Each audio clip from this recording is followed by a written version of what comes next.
శ్రేష్టమైన ద్రాక్ష తీగలను నాటించాను. వాటి మధ్యన బురుజు ఒకటి వేయించి ద్రాక్షల తొట్టిని తొలిపించాను. ద్రాక్ష పండు ఫలింపవలనని ఎదురు చూచుచుండెను, కానీ అది కారు ద్రాక్షలు కాచేను. ఇక్కడ సత్తువ గల భూమి అంటే భూమిలో చాలా రకాలు ఉంటాయి.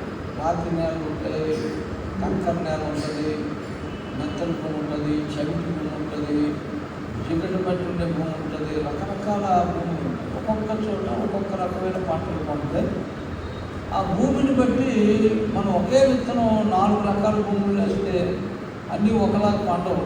ఆ భూమి సారాన్ని బట్టి అవి వేరుగా పండుతాయి. హల్లెలూయా. ఇప్పుడు దేవుడు ఇశ్రాయేలు ప్రజల్ని ఎక్కడి నుంచి తీసుకొచ్చాడు? ఐగుప్తు దేశంలో నుంచి. ఎక్కడ తీసుకొచ్చాడండి? పాలు తేనెలు ప్రవహించాడు. అంటే అర్థం ఏంటంటే అలాంటి పంటలు పడుతాయి.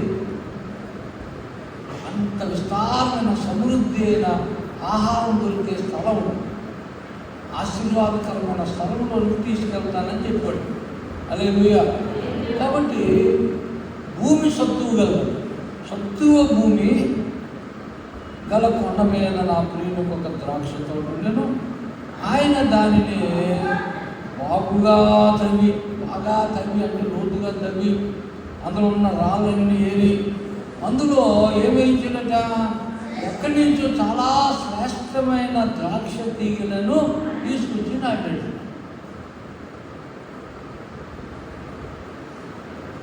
ఆ మధ్యలో ఈ ద్రాక్ష తోటలు మంచి భూమి, మంచిగా దీన్ని విత్తాను, శుభ్రంగా చదువు చేశాను, చక్కగా వాళ్ళు ఏరేసాను, కత్తడి మట్టి ఉంచాను. కాబట్టి మంచి ద్రాక్ష తీగలు తెప్పించి నాటాను, కాబట్టి మంచిగా పండుతుంది అనుకున్న ముందుగానే ఆ లోపల ఒక బురుజు కట్టించి ద్రాక్షలతో తొలిపించి ఎప్పుడు ద్రాక్ష పండ్లు కాసేస్తాయో వాటిని అన్నింటినీ ఏమైనా తొక్కేసి మంచి ద్రాక్ష రసం తీసుకుందామని ఆయన చాలా ఆశతో ఎదురు చూస్తూ ఉన్నాడు. అయితే ఏమైంది? ఒకరోజు ఆయన తోటకు వచ్చేసరికి ద్రాక్ష పళ్ళు గుత్తులుగా కనపడుతూ ఉన్నాడు. గుత్తులుగా కనపడుతూ ఉంటే చాలా ఆనందపడిపోయి దగ్గరికి వెళ్ళి చాలా సంతోషించి ఒక ద్రాక్ష పళ్ళు తీసుకొని ఇలా శుభ్రంగా తీసుకొని నోట్లో వేసుకున్నాడు. వేసుకుంటే ఎలా ఉన్నది? కారు అంటే ఏంటి? చేదుగా ఉందట. తీయగా చక్కగా మధురంగా ఉండవలసినటువంటి ద్రాక్ష పండు ఎలా ఉంది? పాలు ద్రాక్షలుగా చేదుగా ఉందట. చాలా బాధపడిపోయి ఆయన ఏమంటాడంటే, యెరూషలేము నివాసులారా, నా ద్రాక్ష తోట విషయము నాకు న్యాయము తీర్చగలనని మిమ్మును వేడుకోండి. ఇశ్రాయేలు ప్రజల్ని, యెరూషలేములో ఉన్నటువంటి వారిని దేవుడు అడుగుతున్నాడు ఏంటంటే, నా ద్రాక్ష తోట విషయం నాకు న్యాయం తీర్చండి. నేను నా ద్రాక్ష తోటకు చేసిన దానికంటే మరేమి దానికి చేయగలను?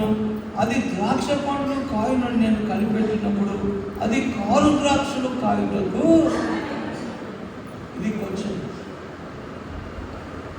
నేను ద్రాక్ష పళ్ళు కోసం ఎదురు చూస్తా ఉంటే అది కారు ద్రాక్షలు చేదు పళ్ళు కాయడానికి కారణం ఏంటి? ఇంతకంటే ఇంకేం చేయాలి? చేయవలసినంత నేను చేశాను.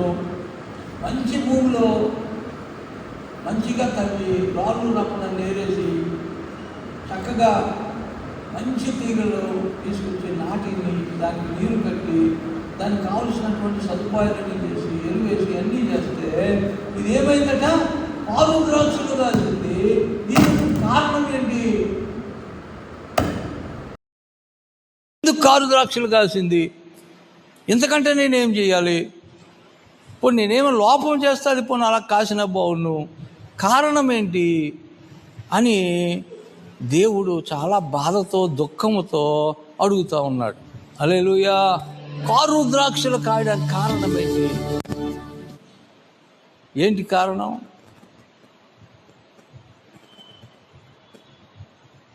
కారు ద్రాక్షలు కాయడానికి కారణము ఆయనకే తెలియలేదట. తెలియక అడుగుతున్నాడు, కారణం ఏంటి అసలు? ఇది కారు ద్రాక్షలు కాయడానికి కారణం ఏంటి? మంచిగానే దానికి కావాల్సిన ఏర్పాటు సదుపాయాలన్నీ నేను చేశాను కదా, ఎందుకు కారు ద్రాక్షలు కాసింది, కారణం ఏంటి అని దేవుడు చాలా బాధపడతా ఉన్నాడు. ఎందుకంటే దేవుడికి ఏం కావాలి? శ్రేష్టమైన ఫలాలు కావాలి. హల్లెలూయా, హల్లెలూయా. దీనికి ఏమి పేరు పెడదామంటే శ్రేష్టమైన ద్రాక్ష తోట. ఎందుకంటే శ్రేష్టమైన ద్రాక్ష తీగలు తీసుకొచ్చి నాటాడు. అది శ్రేష్టమైన ద్రాక్ష తోటగా ఉండాలని దేవుడు ఆశపడ్డాడు. కానీ అది కారు ద్రాక్షలు కాసింది, చేదు ఫలాలు ఫలించింది. కారణం ఏంటి? ఒకే చర్చ్, ఒకే బైబిలు, ఒకే పాస్టర్ గారు, ఒకే వాక్యం, అందరికీ ఒకే రకమైనటువంటి ఏర్పాట్లు దేవుడు చేస్తే కొన్ని ఎందుకు ఫలించటం లేదు? లేకపోతే కొన్ని ఎందుకు కారు ద్రాక్షలు కాస్తున్నాయి? ఎందుకు చేదు ఫలాలు ఇస్తున్నారు? దేవుడికి ఇష్టమైన ఫలాలు ఎందుకు ఫలించలేకపోతున్నాం? ఇది ప్రశ్న, దేవుడు అడుగుతున్న ప్రశ్న. హల్లెలూయా. ఏంటి కారణం? మరొక ద్రాక్ష తోట ఉందట. చూడండి, యెషయా గ్రంథం 27 అధ్యాయం 2వ వచనం. కాపు చేస్తున్నారు, యెహోవాయే కాపు చేస్తున్నాడు.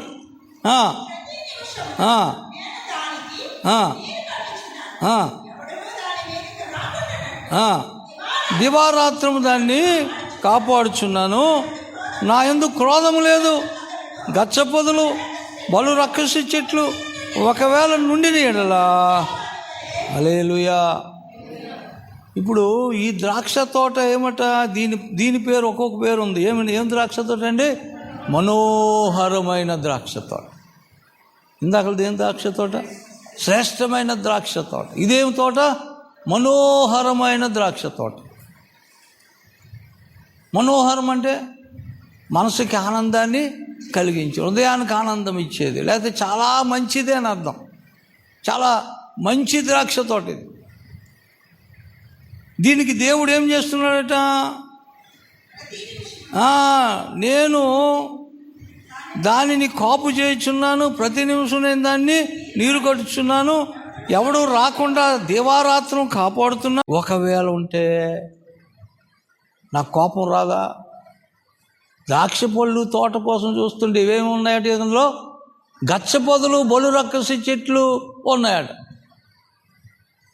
కాబట్టి మనోహరమైన ద్రాక్ష తోటలోనికి గచ్చపొదలు బలు రక్కసి చెట్లు రావడానికి కారణం ఏంటి? ఇదొక ప్రశ్న. హల్లెలూయా. యోహాను సువార్త 15వ అధ్యాయం 1వ వచనం.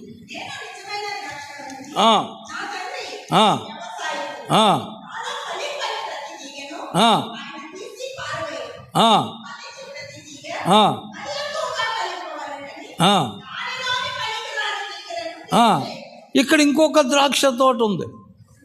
ఇక్కడ తోట అని రాయలేదు కానీ ఏమండి, యేసు ప్రభువే ద్రాక్ష వల్లి, మనమందరం ఎవరమాట? తీగలన్నమాట. మనమందరం తీగలం. మీరు ఫలింపని ప్రతి తీగే నరకబడి అగ్నిలో ఇవ్వబడతారు. మీరు మరి ఎక్కువగా ఫలించాలంటే ఫలించని తీగలను తీసి పారవేస్తాడు. హల్లెలూయా. అవన్నీ ఏం చేస్తారు? కాల్చేస్తారు చెప్తున్నాడు. ఇప్పుడు ద్రాక్షవల్లి ఎవరు? యేసు ప్రభు. తీగలు ఎవరు? మనం. ఇప్పుడు ద్రాక్షవల్లిలో ఏమైనా లోపం ఉంటుందా? దేవుడిలో ఏమైనా లోపం ఉంటుందా? చెప్పండి. ఉంటుందా? ఉండదు. చెప్పండి. ఉండదు. ఫలించకపోవడానికి కారణం ఏంటి?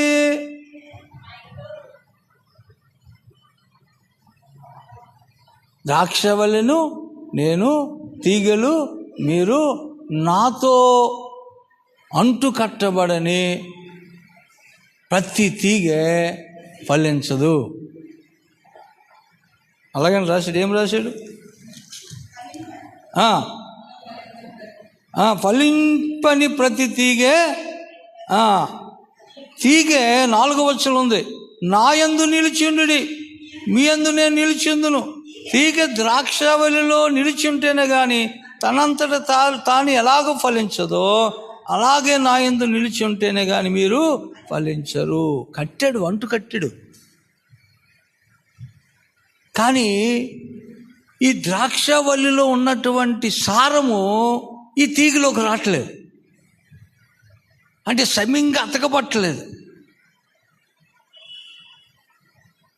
అంటే కనెక్టింగ్ కరెక్ట్గా లేదు. అంటు కడతారు, తెలుసు కదా మీకు. ఈ చెట్టుని ఎలా తొక్క తీస్తారు, కత్తెట్టి గీస్తారు, ఈ తీగను కత్తెట్టి గీస్తారు, ఇది అది కలిపి ఏం చేస్తారు, అంటు కడతారు. ఏదో మొత్తానికి వేసి అంటు కడతారు. కొద్ది రోజులకి ఈ తీగె ఈ చెట్టులో నుంచి సారాన్ని తీసుకొని అది కూడా ఫలిస్తూ ఉంటుంది. అది ఫలించకపోవడానికి కారణం ఏంటంటే సమింగా నిలిచి ఉండకపోవడం, సమింగా అంటు కట్టబడకపోవడం, నిలిచి ఉండకపోవడం. ఇది నిజమైన ద్రాక్ష తోట. హల్లెలూయా. 3 ద్రాక్ష తోటలు చెప్పాను. రేటెడ్ చెప్పాను. శ్రేష్టమైన ద్రాక్ష తోట, మనోహరమైన ద్రాక్ష తోట, ఇది నిజమైన ద్రాక్ష తోట. ఈ ద్రాక్షవల్లితో ప్రపంచంలో ఉన్న క్రైస్తవులందరూ అంటుకట్టబడతారు. హల్లెలూయా. అందరూ అంటుకట్టబడతారు. అందరూ ఫలించాలని దేవుడి ఉద్దేశం. కాబట్టి ఆయనే చెప్తున్నాడు, నేనే ద్రాక్షవల్లిని, తీగలు మీరు అని చెప్తున్నాడు. నాలో నిలిచి ఉంటే మీరు ఫలిస్తారు, నిలిచి ఉండకపోతే ఎండిపోతారు. చూసారు, చాలా చెట్లు ఉంటాయి, మనం చూస్తాం, చెట్టు అంతా బాగుంటుంది, ఒక కొమ్మ ఎండిపోతుంది. చూసారు ఎప్పుడైనా అలాగా? చాలా దగ్గర కనబడుతుంది మనకు, ఒక కొమ్మ అలా ఎండిపోద్ది అంతే. ఎందుకంటే ఈ చెట్టులో ఉన్న సారం అందులోకి వెళ్ళట్లేదు. ఈ చెట్టుకి, కాండానికి, ఈ కొమ్మకి మధ్యలో ఏదో అడ్డు, ఇందులో జీవము సారము రాకుండా ఏదో ఆటంకం. అది తీసేయకపోతే ఆ కొమ్మ ఫలించదు, ఎండిపోద్ది. ఎండిపోయిందంటే నరికి పడేస్తారు, కాల్చేస్తారు.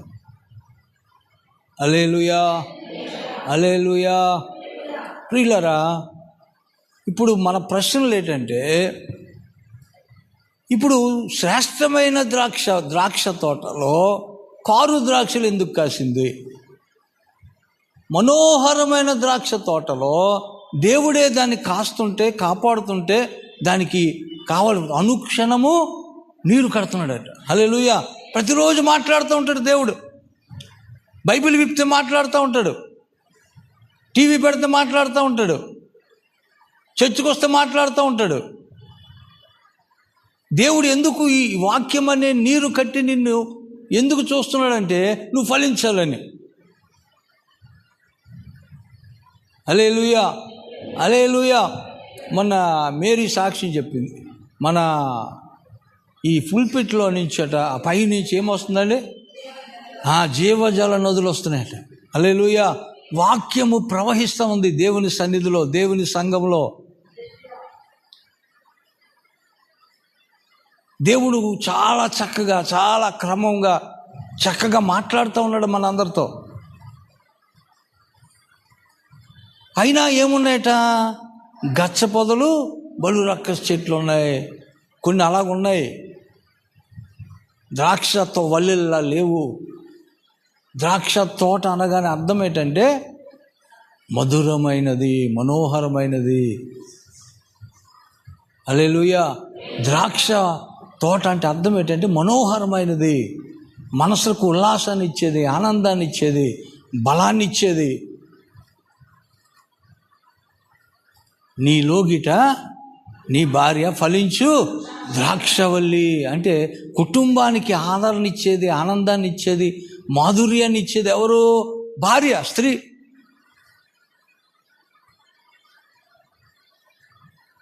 స్త్రీ సమంగా లేదనుకోండి, ఆ కుటుంబం చిన్నభిన్నంగా ఉంటుంది. మగవాడు ఎలాగుండే పర్లేదు. కుటుంబం చక్కగా ఉండాలంటే, కట్టబడాలంటే ఇల్లాలు కరెక్ట్గా ఉండాలి. హల్లెలూయా. అదే దేవుడు చెప్తున్నాడు, జ్ఞానవంతురాలు, జ్ఞాని ఇల్లు కట్టినని లేదు కదా, ఎక్కడ లేదు. జ్ఞానవంతురాలు ఇల్లు కట్టును. స్త్రీ వల్ల ఇల్లు కట్టబడుతుంది అంటే బిల్డింగ్ కాదు, కుటుంబం కట్టబడుతుందని అర్థం. హల్లెలూయా. కాబట్టి అందుకే ఏమన్నాడంటే గుణవతి అయిన భార్య దొరుకుట అరుదు అన్నాడా? చాలా ఈజీగా దొరుకుతుంది అన్నాడా? అరుదు అన్నాడు. చాలా కష్టం. మంచి భార్య దొరకడం చాలా కష్టం. భక్తి పరురాలు దొరకడం కష్టం. హల్లెలూయా. ప్రియులారా, నేను ఎందుకు చెప్తున్నానంటే ఈ మనోహరమైన మాధుర్యమైన ఫలాలు రాకుండా ఏవి ఆటంకపరుస్తున్నాయి, ఎందుకు ఫలించట్లేదు, ఫలించిన చేదు ఫలాలు ఎందుకు వస్తున్నాయి, దీనికి కారణం ఏంటి అని ఆలోచన చేస్తే మనకు అర్థమవుతుంది. ఒక మాట మన బైబిల్లో చూద్దాం. మన సొంత వ్యాఖ్యానాలు వద్దు కానీ హెబ్రీ పత్రిక చూడండి, 12వ అధ్యాయం 14వ వచనం.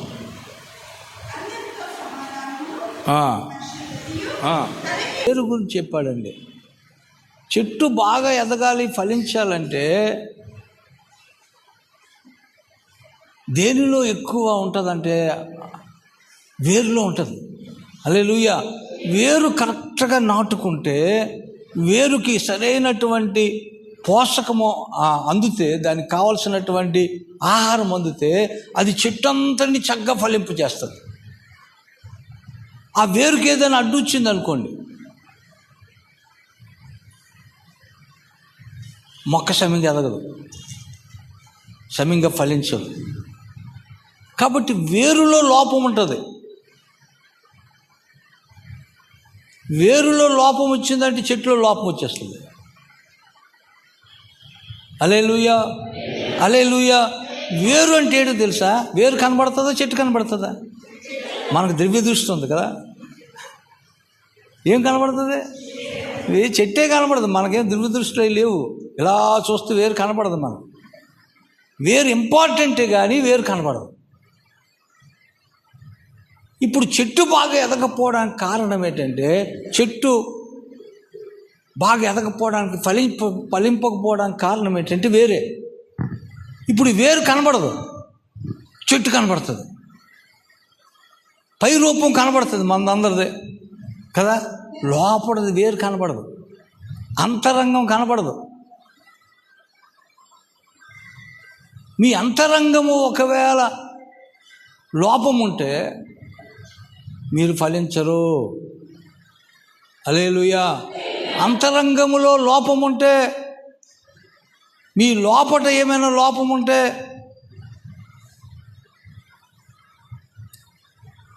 చెడంతా ఎక్కడి నుంచి వస్తుంది చెప్పండి? లోపల నుంచి వస్తుంది. అసూయలు, ద్వేషాలు, కలహాలు, కోపాలు ఇవన్నీ ఎక్కడి నుంచి వస్తాయి? లోపల నుంచి వస్తాయి. మన పైనుంచి తినేది ఏది మనల్ని అపవిత్రపరచదు, మన లోపల నుంచి వచ్చినవి మనల్ని అపవిత్రపరుస్తాయని బైబిల్ చెప్తా ఉంది. కాబట్టి వేరు ఏంటంటే మన అంతరంగ స్వభావం.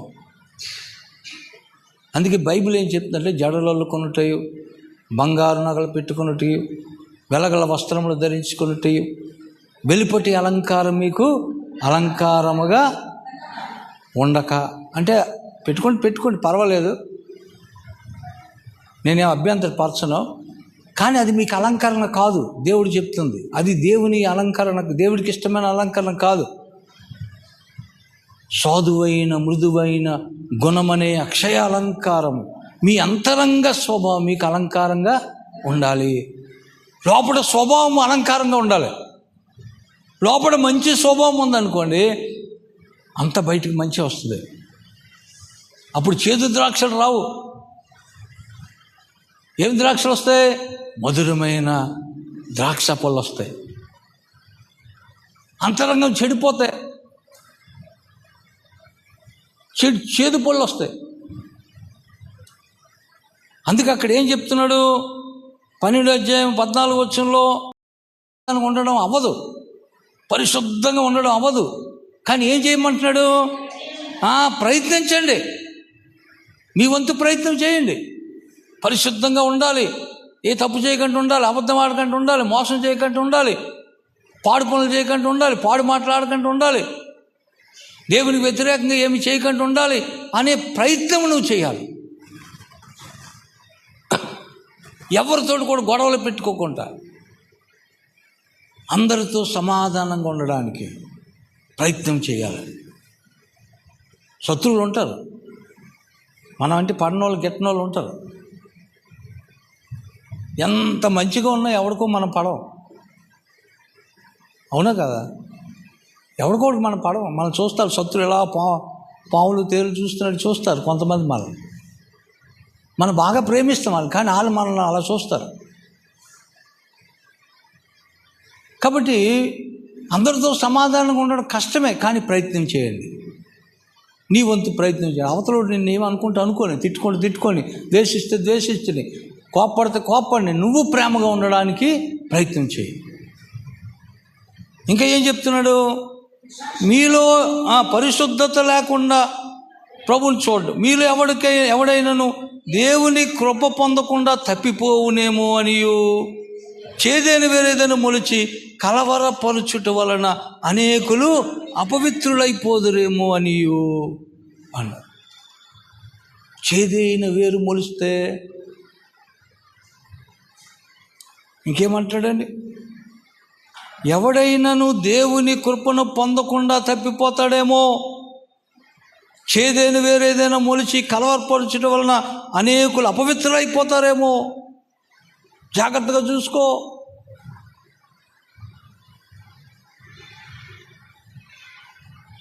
మొన్న ఒక ఆయన మధ్యాహ్నం ఒక ఆయనతో మాట్లాడుతున్నా, చర్చికి వెళ్తున్నారంటే చాలా రోజులు వెళ్ళలేదు కానీ ఈ మధ్యన వెళ్తున్నాను అన్నాడు. మధ్యలో చాలా రోజులు వెళ్ళలేదు, ఈ మధ్యన వెళ్తున్నాను మళ్ళీ అన్నాడు. ఏ చర్చికి వెళ్తున్నారని అడిగాను. అడిగితే ఒక ఆవిడ రోజు ఫోన్ చేసి చర్చికి రండి అంటుంది. ఆవిడ ఇసిగిపోయి వెళ్ళిపోయాను అన్నాడు. ఎన్ని రోజుల నుంచి వెళ్తున్నట్టు? 4-5 నెలల నుంచి వెళ్తున్నాను అన్నాడు. ఏ చర్చ్ అన్నాడు? యెహోవా సాక్షుల చర్చ్. ఒకసారి నా గుండెలో రాయపడింది, అమ్మాయి ఈయన అయిపోయాడు అనుకున్నాను.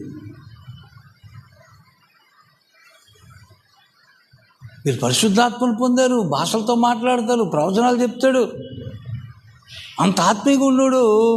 ఎక్కడికి వెళ్ళిపోయాడు? దేనికి వెళ్ళిపోయాడు అంటే సావాసం లేదు మధ్యలో.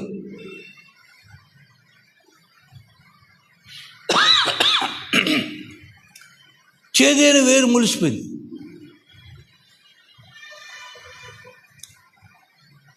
చేదైన వేరు మొలిచి కలవరపరచుట వలన అనేకులు అపవిత్రులైపోతారేమో. వేరులో లోపం వచ్చేస్తుంది. అందుకే పౌలు గారు అన్నారు, మేము చెప్పే ఈ సువార్త తప్ప దేవదూతలు వచ్చి చెప్పినా వాడు శాపగ్రస్తులైపోతాడని చెప్తాడు. సంఘం ఒక క్రమంలో నడుస్తూ ఉన్నప్పుడు, ఒక బాట మీద వెళ్తున్నప్పుడు, ఒక సిద్ధాంతం మీద వెళ్తున్నప్పుడు, ఒక క్రమంలో వెళ్తున్నప్పుడు మధ్యలో ఎవడైనా ఏదైనా చెప్పి దాన్ని కలవరపరిస్తే తప్పిపోతారేమో, దేవుని కృపలోంచి తప్పిపోతారేమో. దేవుడి పేరు చెప్పుకొని వస్తారు. ఇప్పుడు ఆవిడ దేవుడి పేరు చెప్పుకొని వచ్చింది, వెళ్తుంది కూడా దేవుడి సంఘమే, కానీ అందులో యేసుప్రభు ఉండడు. యెహోవా దేవుడే అంటారు. యేసుప్రభు అన్నాడు, నేనే మార్గము సత్యము జీవము, నా ద్వారా తప్ప అన్నాడు. ఆయన ద్వారా తప్ప అంటే ఆయన తప్పించేస్తే ఇంక మార్గం తప్పినట్టే. యేసుప్రభునే తప్పించారు అనుకోండి, ఇంక వీడికి రక్షణ లేదంటే మళ్ళా ధర్మశాస్త్రం కిందకి వెళ్ళిపోతాడు.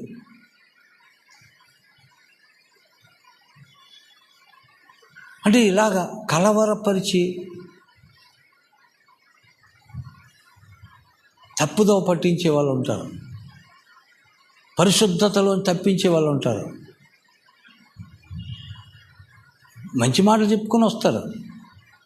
మనం చెప్పాను కదా, అవని ఎలా మోసపుచ్చిందట? తీయని మాటలు, తెయ్యని మాటలే, తీయగా ఉంటాయి మాటలు. మనకు అనిపిస్తుంది, దేవుడు నన్ను ఎంత ప్రేమించేస్తున్నాడు, ఎంత మంచి ప్రవచనం నాకు ఇచ్చేసాడు అనిపిస్తుంది. కానీ నువ్వు రాంగ్ స్టెప్లోకి వెళ్ళిపోయినట్టే లెక్క. హల్లెలూయా, హల్లెలూయా.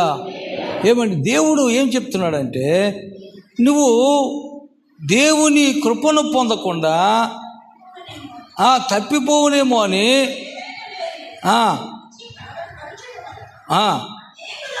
అపవిత్రులైపోతారేమో అని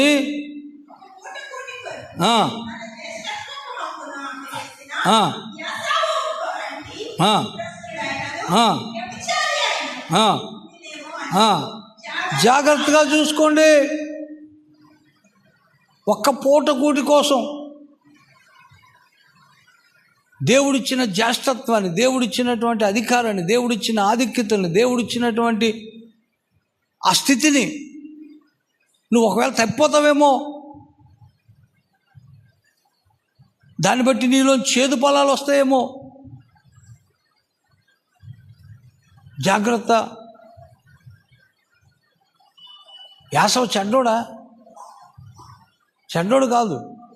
ఆ క్షణానికి అనిపించింది, పోతే ఆకలితో చచ్చిపోతుంది, తినేద్దాం, పోతే జ్యేష్ఠత్వం అనుకున్నాడు, అంతే, సింపుల్. ఆయనకి ఆ టైంకి ఆకలేస్తుంది కాబట్టి అవసరం, ఆహారం అవసరం. యేసుప్రభు దగ్గరికి అలాగే వచ్చాడు సైతాను. ఎన్ని రోజుల నుంచి ఆకలితో ఉన్నావు, రాళ్ళు రొట్టెలు చేసి తినే అన్నాడు. యాసావుకు అలాంటి శోధనే వచ్చింది. ఆ శోధనలో ఆయన పడిపోయాడు. యేసుప్రభు ఆ శోధనలో నిలబడ్డాడు. హల్లెలూయా. మానవుడు రొట్టె వలన కాదు, దేవుడు మాటలు అంటే నాకు చాలు అన్నాడు. దేవుడి మాటలు అంటే నా ఆకలి తీరిపోద్ది అన్నాడు. హల్లెలూయా, హల్లెలూయా. ఆకలి లేదు, ఏం లేదు, దేవుడి మాటలు వింటూ బ్రతికేస్తాను అన్నాడు. ఆయనేమో జ్యేష్ఠత్వాన్ని నమ్మేశాడు. ఏమంటారంటే మాయోపాయం చేత యాకోబు ఏమండి మోసం చేశాడు. హల్లెలూయా. యాకోబా ఓకే, మోసం చేశాడు. ఏసావు ఆ తర్వాత ఆశీర్వాదం కోసమట చాలా ప్రయత్నాలు చేశాడట, కన్నీరు కార్చాడట, కానీ ఆయనకేమీ దొరకలేదు. హల్లెలూయా, హల్లెలూయా. కాబట్టి చేదైన వేరేమైనా మొలుస్తుందేమో, వెళ్ళకూడని ప్రాంతానికి వెళ్తున్నావేమో, చేయకూడని పనులు చేస్తున్నావేమో, అనకూడని మాటలు అంటున్నావేమో, వినకూడని మాటలు వింటున్నావేమో, వాక్యానికి విరుద్ధంగా బ్రతికేస్తున్నావేమో. చేదేని వేరు మొలడం అంటే అదే. హల్లెలూయా. క్రమము తప్పిపోతున్నావేమో, మళ్ళీ మనం స్వపరీక్ష చేసుకోవాలి. హల్లెలూయా, హల్లెలూయా. ఇక్కడ ఏం చెప్తున్నాడంటే, నీవు ఏమండి సంసోనుకి దేవుడు కొన్ని నియమాలు చెప్పాడు. ఏం నియమాలు చెప్పాడు? తల మీద మంగళకత్తి తీయకూడదు, ద్రాక్ష రసం జోలికి వెళ్ళకూడదు, ఏమండి కొన్ని చెప్పాడు. ఇలా పెంచాలి, ఇలా పెరగాలని చెప్పాడు. ఈయన ఏమో ద్రాక్ష తోటలోకి వెళ్ళాడు. ఏమండి ఫిలిష్తీయులు అమ్మాయిని ప్రేమించాడు. 12 గోత్రాలలో ఉన్నారు. హల్లెలూయా. 12 గోత్రాలలో ఉన్నారు. అందులో కమ్మలు ఉన్నారు, కాపోలు ఉన్నారు, తెలగాలు ఉన్నారు, గొల్లలు ఉన్నారు. ఇంతమంది నచ్చలేదు. ఎవరు నచ్చారు? అన్యుడు నచ్చాడు. సంసోనుకి ఎవరు నచ్చారు? ఢిల్లీలో నచ్చింది. హల్లెలూయా. ఢిల్లీలో నచ్చింది. ఆవిడేం చేసింది? చక్కగా మంచి మంచి కూరలు వండి పెట్టింది, మంచిగా తొడ మీద పడుకోబెట్టి జో కొట్టింది. మనోడు లోకాన్ని జయించినంత ఫీల్ అయిపోయి అలా తొడ మీద పడుకుని హాయిగా నిద్రపోయాడు, గుండు గీసింది. హల్లెలూయా. అంతే. ఎప్పుడైతే తల మీద మంగళకత్తి పోయిందో దేవుడితో తనకున్నటువంటి నిబంధన తొలగిపోయింది, నాజీరు వ్రతం పోయింది. అంటే ఎప్పుడైతే దేవుడిలోంచి నిబంధన తొలగిపోయిందో బలం పోయింది, అభిషేకం పోయింది. హల్లెలూయా, హల్లెలూయా. ఎప్పుడైతే మనం క్రమం తప్పిపోతామో అసలైంది పోద్ది. మనం ఏదో వచ్చింది అనుకుంటాం కానీ ఉన్నది పోద్ది. హల్లెలూయా. రెండో వేరు గురించి చెప్తాను మీకు. మొదటి వేరు అయిపోయింది. ప్రసంగి గ్రంథం చూడండి ఒకసారి, 7:29 చదవండి. కారణం ఏంటంటే దేవుడు అందరినీ బాగా చేసాడట, యథార్థవంతులుగానే పుట్టించాడట. కానీ మనుషులు ఏం చేస్తారంటే మధ్యలో వివిధమైన తంత్రములు కల్పించుకుంటారు. ఇంకా అలాగైతే బాగుండు, ఇల్లు ఎలాగైతే బాగుండు, అలా చేసేస్తే బాగుండు. ఒక క్రమంలో దేవుడు నడిపిస్తున్నప్పుడు ఆ క్రమాన్ని విడిచి పక్క క్రమానికి వెళ్ళాం అనుకోండి, ఇలాగే ఉంటుంది. దేవుడు యథార్థవంతులుగా పుట్టించాడు, కానీ వివిధమైన తంత్రములు కల్పించుకుంటున్నారు ప్రజలు. చూడండి, రెండో విషయం చెప్తాను. యెషయా గ్రంథం 5:24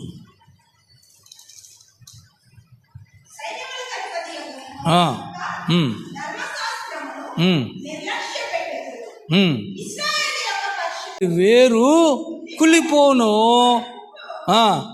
ధూళి వలె. అక్కడ ఏం వేరు చూసాం మనం? చేదేని వేరు. ఇక్కడేం వేరు ఉంది? ఏం వేరండి? కుళ్ళిపోయిన వేరు. ఇప్పుడు వేరు కుళ్ళిపోతే ఇంకా చెట్టు ఎలా పండుతుంది? చెట్టు బాగా ఎదగాలంటే వేరు కరెక్ట్గా ఉండాలి. మనం ఏదైనా చెట్టు తవ్వామనుకోండి, లోపలంతా ఎలా ఉంటుంది? చాలా పచ్చిగా ఉంటుంది అనమాట, నీరు కారుతూ ఉన్నట్టు ఉంటుంది. ఇప్పుడు వేరు కుళ్ళిపోయింది అనుకోండి, చెట్టు ఆటోమేటిక్ కుళ్ళిపోద్ది, ఎండిపోద్ది. వేరు కుళ్ళిపోతే అది దానికి పనిచేయదు, ఇంకా దాన్ని కావలసిన ఆహారాన్ని తీసుకొని చెట్టుకు అందించలేదు. కాబట్టి కొన్ని వేర్లు చెడిపోతాయి. ఏం వేరు చెప్పాను? ఫస్ట్ది చేదైపోతాయి. చేదైన వేరు, చేదు పళ్ళు కాయడానికి కారణం ఏంటంటే వేరు చేదైపోయింది. ఇక్కడ ఏమైపోయింది? కుళ్ళిపోయింది. ఎందుకు కుళ్ళిపోయింది ఇక్కడే చెప్పాడు మనకి, మనం ఎక్కడికి వెళ్ళక్కర్లేదు. ఏమండి?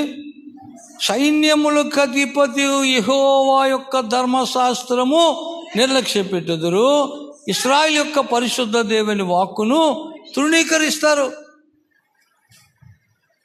ఏమండి? దేవుని ధర్మశాస్త్రాన్ని నిర్లక్ష్య పెడతారు అంటే వాక్యానికి ఇవ్వవలసిన ప్రయారిటీ ఎవరు? వాక్యానికి లోబడరు. ఎవరైతే వాక్యానికి లోబడరో, వాక్యాన్ని శ్రద్ధగా వినరో, వాక్యాన్ని నిర్లక్ష్యం చేస్తారో, వారు వేరు కుళ్ళిపోద్ది. నీటి కాలువల ఎవరు నాటబడినదే ఆకు వాడక తన కాలమందు ఎవరు?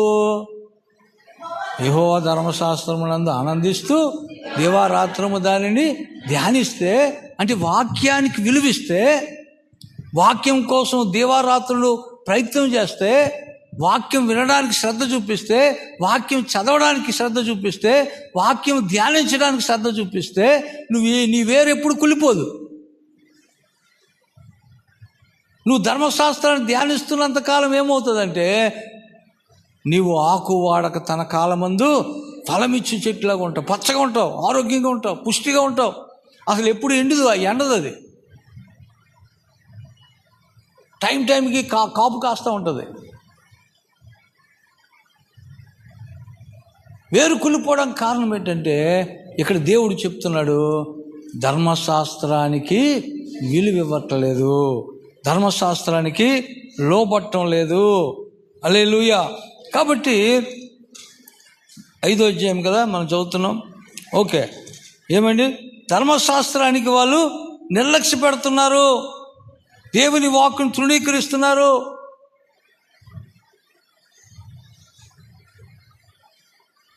వాక్యానికి ఎవరైతే ప్రయారిటీ ఎవరో, చాలామంది ఏం చేస్తారంటే ఆ చర్చిలో కనబడతారు, ఒకసారి పాటలు పాడినప్పుడు కనబడతారు, ఏదో పని ఉన్నట్టు అలాగ వెళ్తారు, అటు వెళ్ళిపోతారు, వాక్యానికి ఉండరు. కొంతమంది వాక్యం చెబుతూ ఉంటే సెల్ ఫోన్ చూసుకుంటూ ఉంటారు. కొంతమంది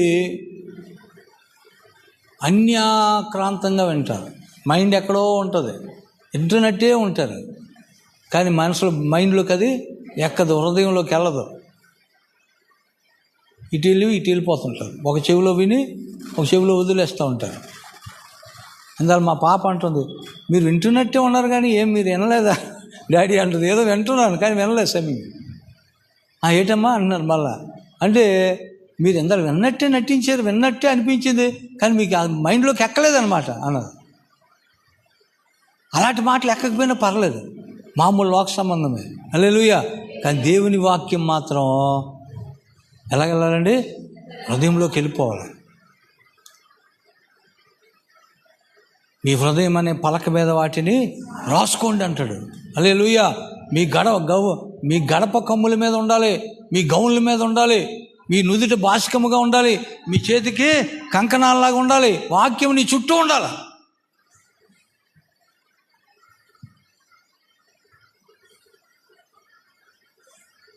వాక్యం ఏది చెప్తే అదే ఫైనల్. హల్లెలూయా, హల్లెలూయా. ఇప్పుడు ఎవరో నేను అప్పారావు గారిని పిలిచి, అప్పారావు గారు 4 రోజులు మీరు కోటీశ్వరుడు అయిపోతాడు అన్నాను అనుకోండి, అవుద్దా? హల్లెలూయా. అదే ఒక వాక్యం చెప్తే, దేవుడు ఆయనతో ఒక వాక్యం ద్వారా మాట్లాడాడు అనుకోండి, అది జరిగిపోద్ది. హల్లెలూయా. అందుకే యేసు ప్రభువు ఏం చెప్పాడు? భూమి ఆకాశం గతించిపోయిన నా మాటల్లో సున్నా పొల్లు తప్పిపోదు, అరసున్నా కూడా తప్పిపోదట. దేవుని వాక్యము మనల్ని బ్రతికిస్తుంది. హల్లెలూయా. నీ వాక్యమే శ్రమ కొలిమిలో నన్ను బ్రతికించుచున్నది, నా బాధలో అది బహు నెమ్మది కలిగించుచున్నది. బ్రతికిస్తుంది, నెమ్మదిస్తుంది. శత్రువులకు మించిన జ్ఞానం, విశేష జ్ఞానం మనకిస్తుంది. హల్లెలూయా, హల్లెలూయా. వాళ్ళు అక్కడ ఏదో జరిగిపోతుందని చాలామంది పారిపోతారు. అర్థం ఏంటంటే వీడికి వాక్యం తెలియదని అర్థం. హల్లెలూయా. ఒక ఆయన ఇక్కడ మీటింగ్ పెట్టి ఏం చెప్పాడంటే, రేపు అందరూ బాటిల్తో నీళ్ళు తేండి, నేను ద్రాక్షరసం చేసేస్తాను. అవుతుందా? అసలు ఎందుకు చేయాలి? అవసరం ఏంటి? 10 రూపాయలు పెడితే ద్రాక్ష పళ్ళు జ్యూస్ దొరకదా? ఎందుకు అది? ఇంకొక ఆయన టచ్ అంటే ఏంటి వద్దే, పడిపోతారు. చాలామంది టచ్ అంటే పడిపోతారు. ఆర్ఆర్కే మూర్తి గారు అంటారు, యేసు ప్రభు అందరినీ లేపాడు, వీళ్ళంటే అందరిని పడేస్తున్నారు. పడిపోయిన వాళ్ళు లేపాలి వాక్యం. హల్లెలూయా. టచ్ అని పడిపోతే ఏంటి లాభం? ఒళ్ళు నొప్పులు వస్తాయి తప్ప ఏంటి వస్తుంది? హల్లెలూయా. ఏమండి? పడిపోయిన వాళ్ళు లేపుతుంది వాక్యం, పడేయడం వాక్యం కాదు. మరి చాలామంది పడిపోయారు కదండి అంటే, దెయ్యాలు ఉన్నోళ్ళు పడిపోతారు. అవునా కాదా? దెయ్యం ఎవరిలైనా దెయ్యాలు ఉన్నాయనుకోండి, ఆడు పడిపోతాడు. పడిపోయి వెలవెల్లాడించే దెయ్యం వదిలి వెళ్ళిపోతుంది.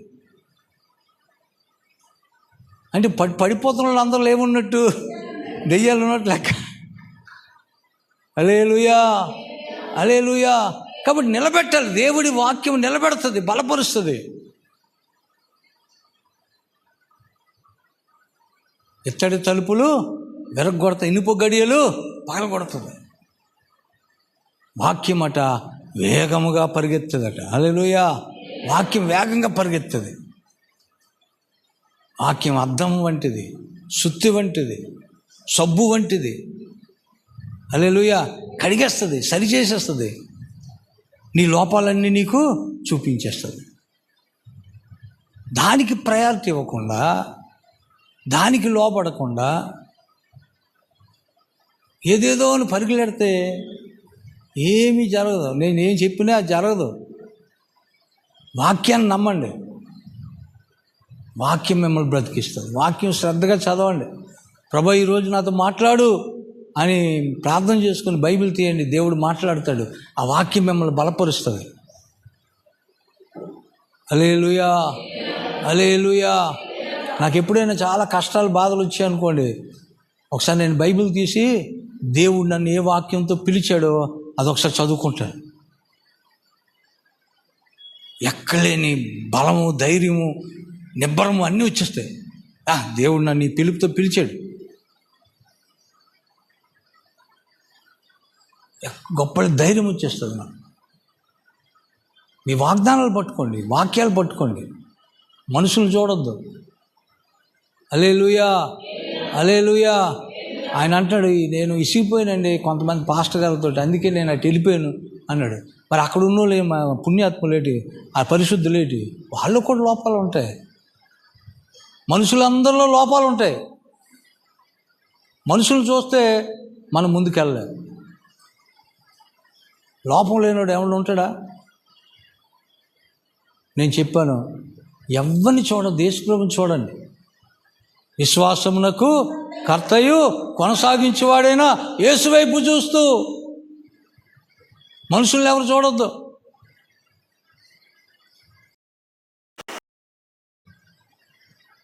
మనం మాత్రం యేసు వైపే చూడాలి. హల్లెలూయా, దేవుని వాక్యం వైపే చూడాలి. సొంత డబ్బాలు కొట్టుకుంటున్న అసలు చూడకూడదు. హల్లెలూయా.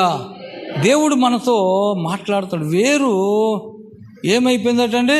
కుళ్ళిపోయింది. ఎందుకు కుళ్ళిపోయిందంటే వాక్యానికి ప్రయారిటీ ఇవ్వట్లేదు, వాక్యానికి లోబట్టలేదు, ధర్మశాస్త్రానికి విధేయత చూపించట్లేదు. అందుకే వేరు కుళ్ళిపోయింది. దేవుడు చెప్తా ఉన్నాడు. హల్లెలూయా. మరొక వేరు ఉందండి. చూడండి. మొత్తబడెను, వారి వేరు ఎండిపోయిను, వారు ఫలమియ్యరు, వారు పిల్లలు కనినను. ఈ ఎఫ్రాయిము వేరు, ఎఫ్రాయిము ఫలించకుండా, అభివృద్ధి చెందకుండా వేరేమైపోయిందట? ఎండిపోయింది. ఎన్ని వేలు చెప్పాను నేను? ఏటేటి చెప్పాను? చేదైన వేరు, కుళ్ళిపోయిన వేరు. ఇప్పుడేం వేరు? ఎండిపోయిన వేరు. చెట్టు ఫలించకుండా వేరు ఎండిపోయింది అనుకోండి, ఇంకేముంటుంది? చెట్టు కూడా ఎండిపోదు. హల్లెలూయా. ఈ ఎఫ్రాయిము ఎందుకు ఎండిపోయాడు? ఈ వేరు ఎందుకు ఎండిపోయింది అంటే 7వ అధ్యాయం చూడండి, 8వ వచనం.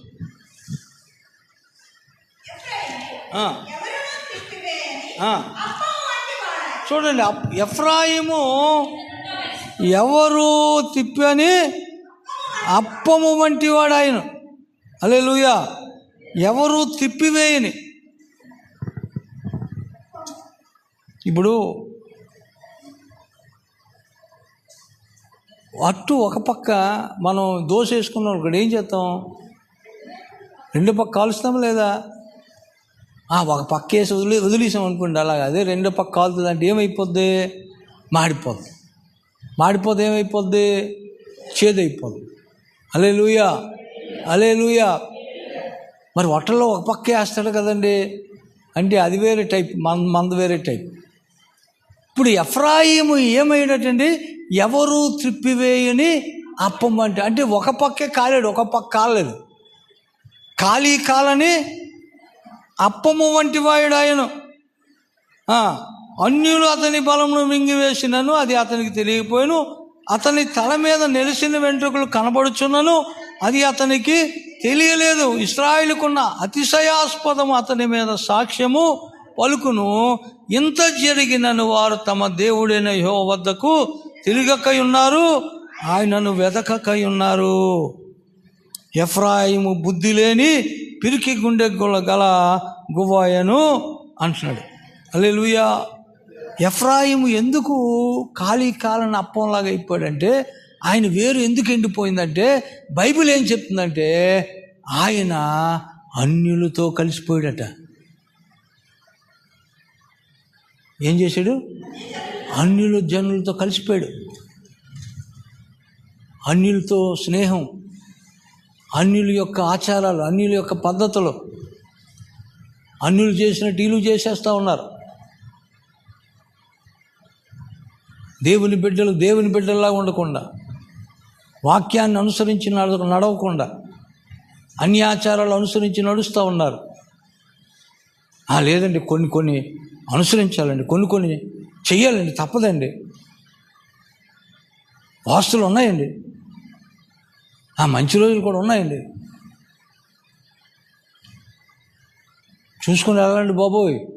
ఎవరైనా ఎదురొస్తే అది జరగదండి. అమ్మో, ఆవిడ ఎదురొస్తే ఎఫ్రాయిం ఏమైపోయాడు? అన్ని జనులతో కలిసిపోయాడు.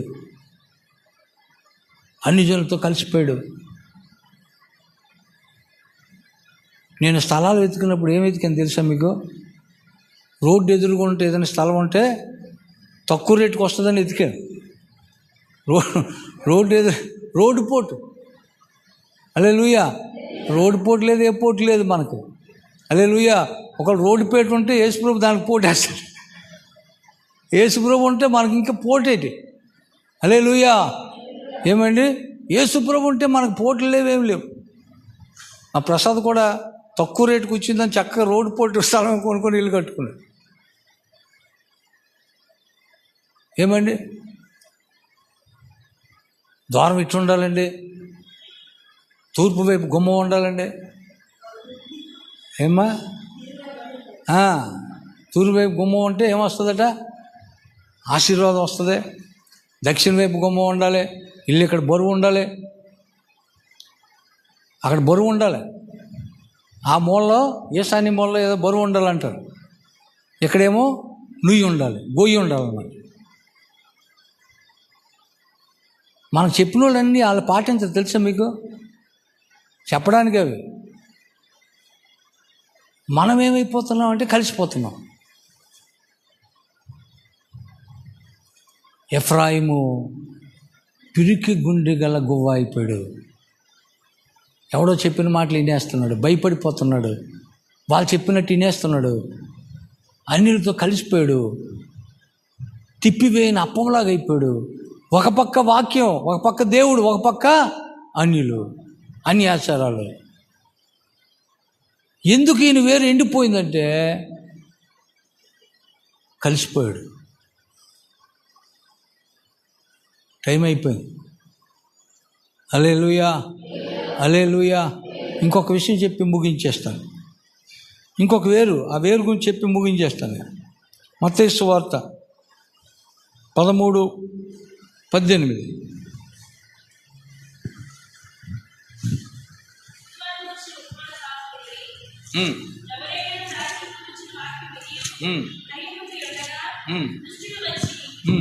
విత్తబడిన వాడు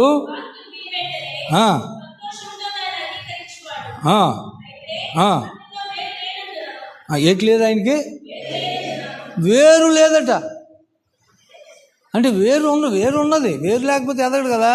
ఎంత వేరు ఉంది? చిన్న వేరు ఉంది. ఎందుకంటే కిందనేముంది? రాతి నేల ఉంది.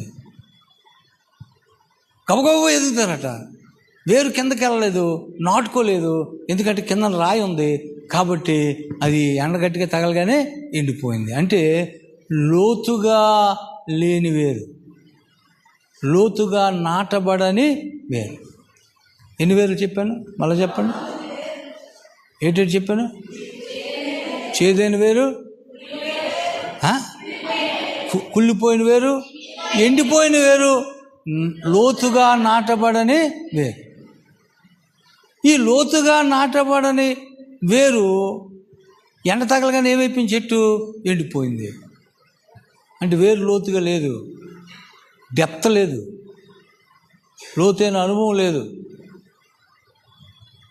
స్థిరమైనటువంటి బలంగా చెట్టు పడిపోకుండా కాపాడగలిగే వేరు లేదు, సరైన పునాది లేదు. పునాది పాడైపోతే ఏమండి, నీతిమంతుడు ఏం చేయగలడు? నీతిమంతుడే, కానీ ఏం లేదు, పునాది లేదు. పైపైన భక్తి, ఉద్రేకపూరితమైన భక్తి, పేతురులాగా గబగబా నిర్ణయాలు తీసుకుంటాడు, కానీ నిలబడలేడు. ప్రభా నువ్వు ఎక్కడికి వెళ్తా అక్కడికి వచ్చేస్తున్నా అన్నాడు. నీతో అవసరమైతే మరణం వరకు వచ్చేస్తాను అన్నాడు. తెల్లారేసరికి అయ్యమ్మ నాతోడు అమ్మతోడు తల్లితోడు ఆయన ఎవరో నాకు తెలియదు అనేసి. లోతు లేదు. అందుకే ఫలించట్లేదు. హల్లెలూయా, హల్లెలూయా. దీనికి కారణం ఏంటో తెలుసా? హృదయము కఠినమైపోతే, రాయి హృదయం రాతిలాగా ఉందనుకోండి, వేరు నాటబడదు, వాక్యం నాటబడదు. కఠినమైన హృదయాలు ఏమవ్వాలి? కన్నీటి ఓటగా మారిపోవాలి, కన్నీటి ఓటగా మారాలి. చేదు పళ్ళు కాయడానికి కారణం ఏంటి అంటే వేరు చెడిపోయింది, వేరుకి ఏదో అడ్డు వచ్చింది, చేదేని వేరైపోయింది. కొన్ని చోట్ల కుళ్ళిపోయింది, కొన్ని చోట్ల ఏమైంది? ఎండిపోయింది, కొన్ని చోట్ల లోతుగా నాటబడలేదు. అందుకే చెట్టు ఫలించట్లేదు, మంచి ఫలాలు రావట్లేదు. కఠినమైన హృదయాలు మారాలి, లోతైన అనుభవం కావాలి. ఎవరు ఏ చెప్తే అలా పుట్లోకి వెళ్ళిపోకూడదు.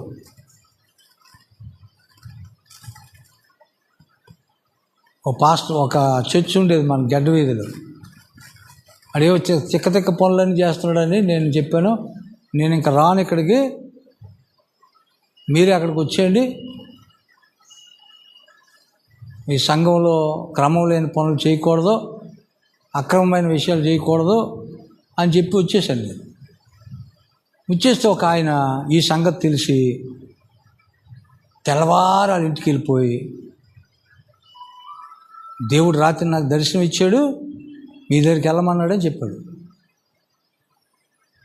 ఆ టైంలో ఎలా ఉంది? ఆయనకి నాకు గొడవ ఉంది. 2 రోజులు పోతే ఆయన మన దేవుడు ఏదో మాట్లాడుతాడు, వచ్చేస్తాడు, మంచోడే. కానీ మధ్యలో ఒకడు వెళ్ళిపోయి రాత్రి నాకు దేవుడు దర్శనం ఇచ్చాడు, మీ దగ్గరికి వెళ్ళమన్నాడు, మీరు కాపరు లేని గొర్రెల్లా చెదిరిపోయి ఉన్నారు, దేవుడు నాకు చూపించాడు, నన్నేమో కర్రపట్టుకుని వెళ్ళమన్నాడు అని చెప్తే ఓహో అంతకంటే ధన్యత అని ఆయన తీసుకున్నాడు. కొద్ది రోజులు నడిపించాడు. నాకు ఆయనకు గొడవ వస్తే ఆయన గొడవ రాదా? గొడవాడినాడు, ఎప్పుడు గొడవాడుతాడు. హల్లెలూయా. ఆ తర్వాత ఆయన గొడవ వచ్చి ఆయన వెళ్ళిపోయాడు, ఇంకోటి తెచ్చుకున్నాడు. తీయని మాటల చేత అవ్వను మోసపుచ్చినట్లు మోసపుచ్చుతారు. చేదైన వేరు మొలిచి అనేకులు తప్పిపోతారేమో. అవ్వ ఎలాగైతే కుయుక్తి మోసపోయిందో అలా మోసపోతారేమో. జాగ్రత్త, వేరు కుళ్ళిపోతుందేమో, ఎండిపోతుందేమో, లోతుగా నాటడం లేదేమో, అందుకే నువ్వు ఫలించట్లేదేమో, అందుకే తీయని ఫలాలు నీలోంచి రావట్లేదేమో, చేదు ఫలాలు వస్తున్నాయేమో. స్వపరీక్ష చేసుకోమని దేవుడు హెచ్చరిస్తూ ఉన్నాడు. హల్లెలూయా, హల్లెలూయా, హల్లెలూయా. మన దేవుడు మనం ఫలించాలని కోరుకుంటాడు. మీరు బహుగా ఫలించట వలన తండ్రి మహిమపరచబడతాడు. మన ద్వారా దేవుడికి మహిమ రావాలి. మన ప్రవర్తన ద్వారా, మన యొక్క నడవడిక ద్వారా, మన క్రమశిక్షణ ద్వారా, మనం సంఘంలో ఎలాగ అంటుకట్టబడ్డామో దాని ద్వారా సంఘానికి ఎలాగైతే యేసు ప్రభుకి ద్రాక్షవల్లి నేను తీగలు మీరని ఎలాగైతే ఆయనతో అంటుకట్టబడాలో అలాగే సంఘముతో కూడా అంటుకట్టబడి ఉండాలి. గడికిటు గడికట్టు, గడికిటు గడికట్టు 2 కాళ్ళ మీద వేసారు అనుకోండి, మునిగిపోతారు మధ్యలో. హల్లెలూయా, హల్లెలూయా.